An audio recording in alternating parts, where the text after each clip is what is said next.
transição, aposentadoria voluntária aos 60 para homem, 55 para mulher, com 35 e 30 de contribuição, 20 do serviço público, 10 na carreira e 5 no cargo. Quem está protegido por essa regra de transição tem direito à integralidade e à paridade.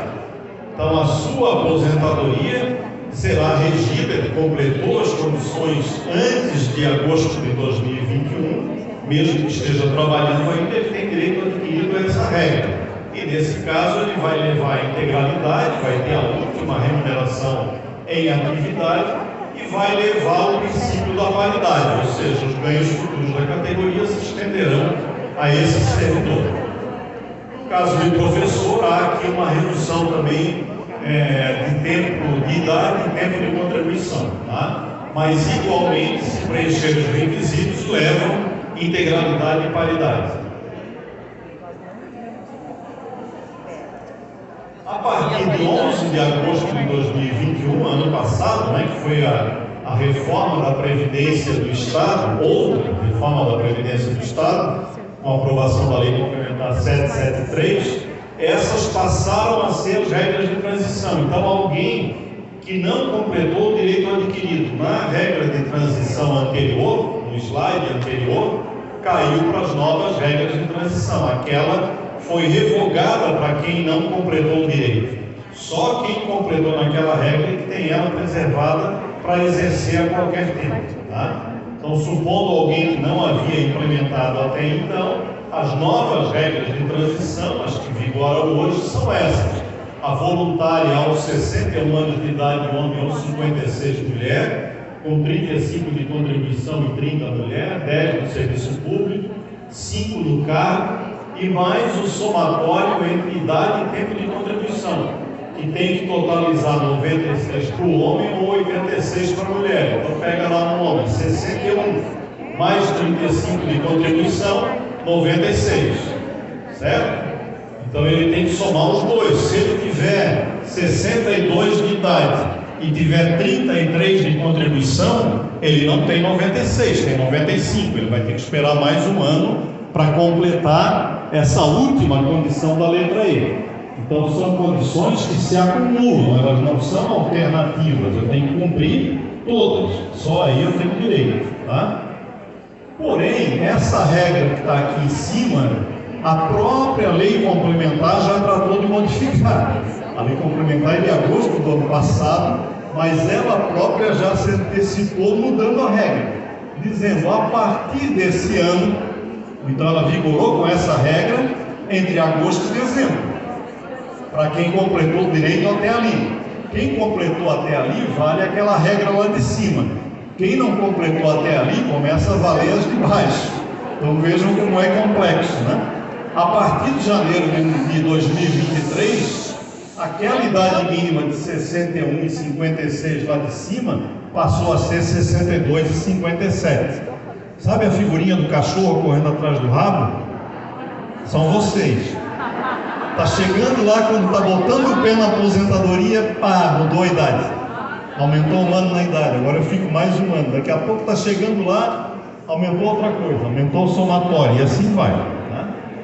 Então, a partir de janeiro de 2023, hoje, já está vigorando uma regra de transição com 62 e 57. A partir de janeiro de 23, também aquele somatório, a letra E, aumenta 1 ponto a cada ano até o limite de 100. Então, vai continuar aumentando. No ano que vem, antes era 96, a partir de 2023, para o homem, já 97. No ano que vem, 98, 99, até chegar a 100. Então ele vai ter que cumprir a idade, o tempo de contribuição, tempo no cargo, etc. E o somatório de 100.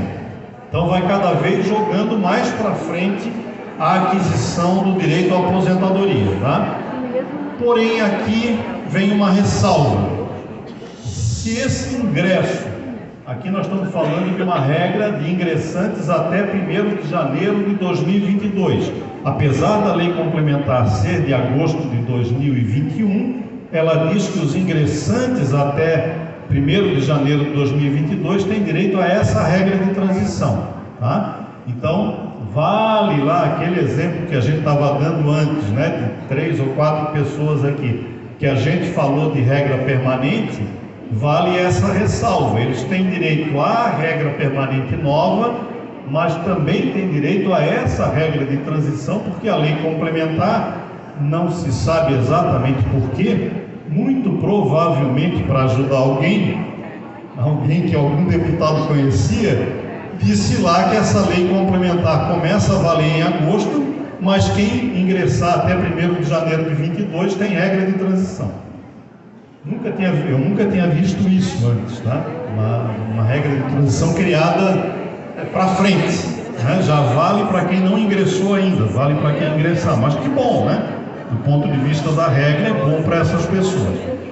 Então, se esses ingressantes todos até essa data têm a situação anterior, mas se eu for ingressante até 16 de dezembro de 98, que foi a emenda 20 lá federal em 1998, ainda em governo Fernando Henrique, aí eu tenho uma outra condição um pouco mais benéfica. Eu terei a idade reduzida em 1 ano,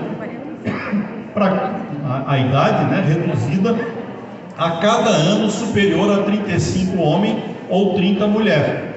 Então, se a minha idade, por exemplo, esse ano já é assim, 62 para o homem, essa exigência de idade, se eu tiver 36 de contribuição, eu reduzo 1 ano na exigência de idade. Então, mais uma vez aqui, aquela situação, deixa eu pegar minha água aqui.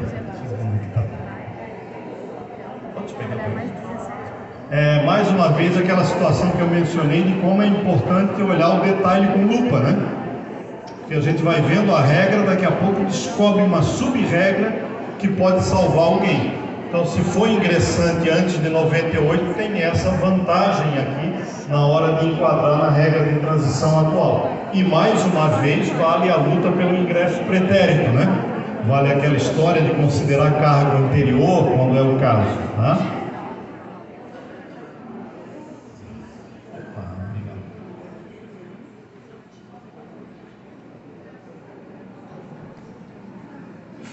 De professor reduz alguma coisa sempre na ideia de reduzir 5 anos na exigência.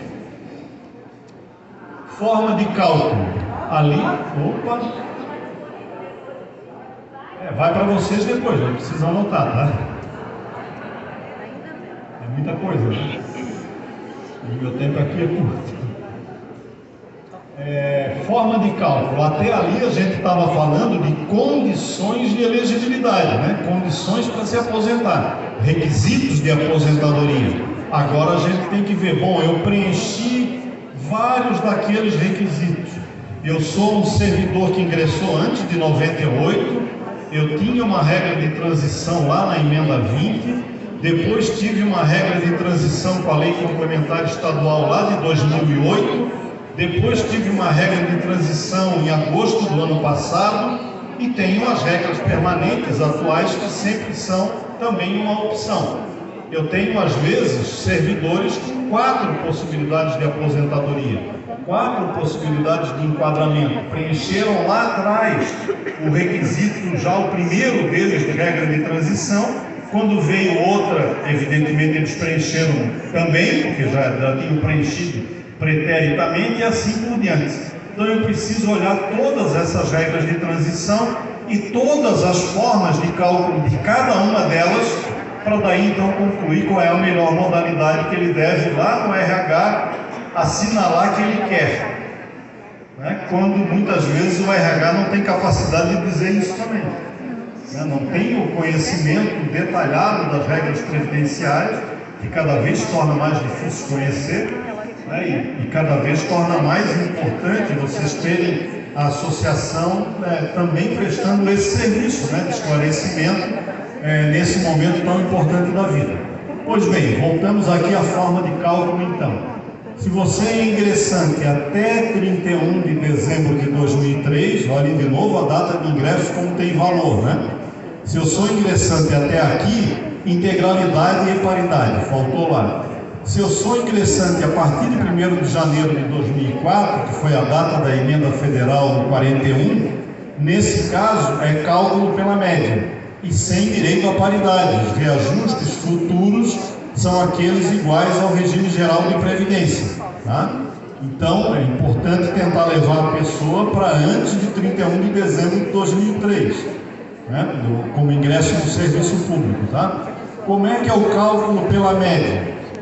O cálculo pela média na legislação de vocês é apanhar as 80% maiores contribuições, que corresponde às maiores remunerações, né? No período de julho de 94 para frente, ou do ingresso para frente se ele foi posterior.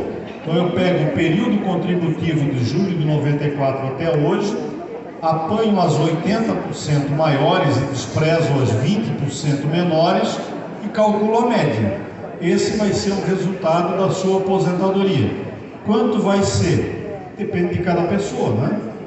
Cálculo pela média é a remuneração de cada um ao longo desse período. Vocês têm progressão por merecimento, progressão por tempo de serviço, enfim, vocês tiveram, cada um teve aqui uma vida individual, ainda que faça parte da mesma categoria, tem uma história individual. Essa média, normalmente, né, como a vida salarial da gente normalmente é assim, é uma curva ascendente, né, o tempo vai passando e eu vou conseguindo melhores remunerações, inclusive em decorrência dos mecanismos de carreira, né? Eles vão te dando uma remuneração melhor. Então, se eu estou falando em média, provavelmente eu vou ter algo aqui do meio para frente, um pouco mais para frente, mas não será o último salário, né?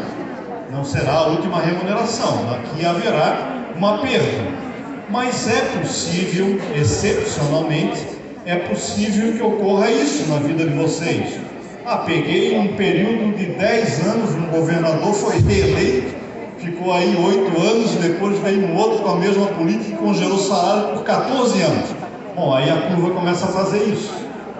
Não é? E eventualmente pode ser até que eu tivesse salários maiores lá atrás e por algum motivo hoje eles são menores proporcionalmente. Então é possível que a média até dê positiva, dê mais do que a última remuneração. É raro, evidentemente, porque isso não é o normal, mas é possível que dê.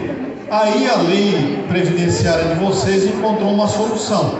Se der resultado menor de 100, vale o resultado. Se der resultado maior de 100, vale 100. Vocês não ganham de jeito nenhum, perdem ali ou perdem no novo. Vejam que nessa hipótese vocês contribuíram para ter mais de 100, porque tiveram a média superior a 100, mas aí o governo fica com a diferençazinha no seu orçamento. Mas tem uma segunda regra de transição na Lei Complementar 773. Essa daqui era uma opção. É a primeira... Opa! Desculpa, deixa eu voltar lá. Essa aqui é a primeira regra de transição. A Lei Complementar 773 trouxe duas regras de transição, né? Trouxe aquela condição, ingressantes até ali, e essa ressalva aqui para baixo, válida para a primeira regra de transição. Então eu tenho que olhar se vocês se enquadraram nessa primeira para dizer se tem direito adquirido ou se vão, daqui a alguns anos, adquirir o direito através dessa regra. E ela trouxe uma outra alternativa de regra de transição. Portanto, você vai ter que optar entre uma e outra, dependendo daquela que lhe for mais vantajosa. Essa segunda, para ingressantes também, até 1º de janeiro de 22, a aposentadoria voluntária já é de 55 anos. Lembram que lá atrás era 61? Na outra? Aqui, a aposentadoria voluntária traz uma idade menor. 55, 52, 30 de contribuição, menos tempo do que lá, era 35 e 30, aqui é 30 e 25, 10 no serviço público, 5 no cargo, e essa daqui não exige o somatório, ela exige um pedágio. Ela é diferente da anterior, inclusive na letra E, né? Lá era um somatório entre idade e tempo de contribuição, aqui é um pedágio. Pega o tempo de serviço que você tinha na data da emenda da Lei Complementar 773, então, por exemplo, uma mulher que agora exige 25 de tempo de serviço nessa hipótese, e naquele momento, em agosto do ano passado, ela tinha 20. Então faltava 5 anos para ela cumprir o tempo de contribuição dela. Nessa hipótese, ela vai pagar um pedágio de 50% do tempo de contribuição faltante nessa data. Faltava 5 anos, vai pagar 2 anos e meio. Então ela vai preencher a letra A, B, C, na letra A, B, C e D, e além disso vai pagar um pedágio. Mas se essa alternativa te der a aposentadoria mais rápida do que a anterior, é uma opção. Ela foi feita, sobretudo, para diferir essas regras de transição àqueles servidores que já estavam mais próximos à aposentadoria.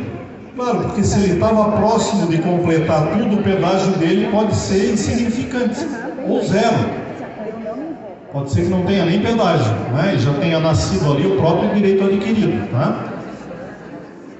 E essa aposentadoria, esse pedágio que poderá, essa pessoa, se não quiser cumprir os 50% de pedágio, caso ela tenha pedágio, ela pode escolher se aposentar com a proporção.